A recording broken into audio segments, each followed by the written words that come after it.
Welcome back. For this last video, we're going to take a look at yet another cause which led to the war between the states, and that was the whole idea of secession.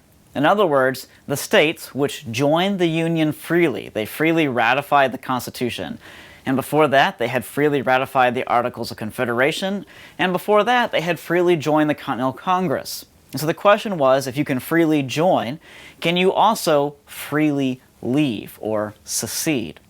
And we're going to see that when the southern states actually did it, beginning early on in the war, 1861 in fact, that it was actually not a new idea. In fact, I'm going to give you a series of dates that I want you to record that are either attempts at secessions, discussions at secession, or something else to do with the whole concept of leaving. The first is 1803. It was in 1803, if you remember, that the Louisiana Purchase was made. And because this purchase was seen as not really being constitutional, meaning people asked the question, can the president actually do that? There were actually several northern states who formed a confederacy and seriously discussed secession.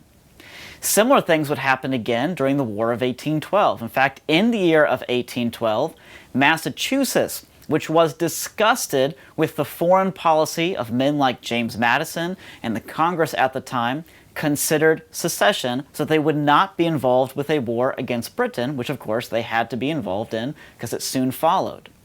In 1814, states like Massachusetts, as well as Connecticut and several New England states, formed the Hartford Convention. That was a response to the War of 1812 and once again discussed secession, the whole idea of leaving. In 1832, yet another event occurs in our early study of secession. It was in that year that they had the nullification crisis. And I say they had it, it wasn't like they planned it, it's just what occurred.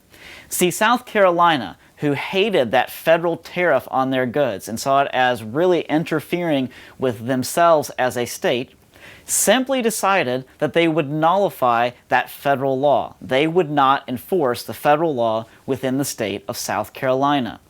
This turned into a huge near war as South Carolina prepared its militias, and Andrew Jackson, the president at the time, began planning to send United States military forces down to South Carolina. Eventually they repealed the nullification, but still they demonstrated that a state had the right to oppose a federal law if it felt that that federal law violated its constitutional rights, guaranteed by things like the 9th and 10th Amendment. The next year I want you to record is 1844. Once again, Massachusetts considered secession when Texas, which was almost to be a state, they realized that Texas was going to become a state, and they really didn't want to see Texas up as a part of the U.S. So they discussed secession. In 1852, Massachusetts, Illinois, and Rhode Island all nullified their own federal laws. That was the Fugitive Slave Act, which was passed in favor of slave owners. It actually required that any slave that escaped from a slave territory to a free state had to be returned. He actually had to be legally found and returned to his slave master in the South. Many of the Northerners, many of the abolitionists opposed this law, and so therefore in 1852 those three states actually nullified it. In 1860, both Vermont and even the city of New York considered secession. In the case of New York, they considered secession both from New York State and from the federal government in response to the election of Abraham Lincoln.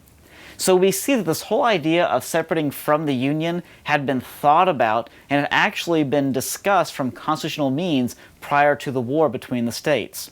Yet it would be the war between the states in which it would actually be tried, and which actually a war would be fought to determine whether or not a state could leave. But that, of course, is another story.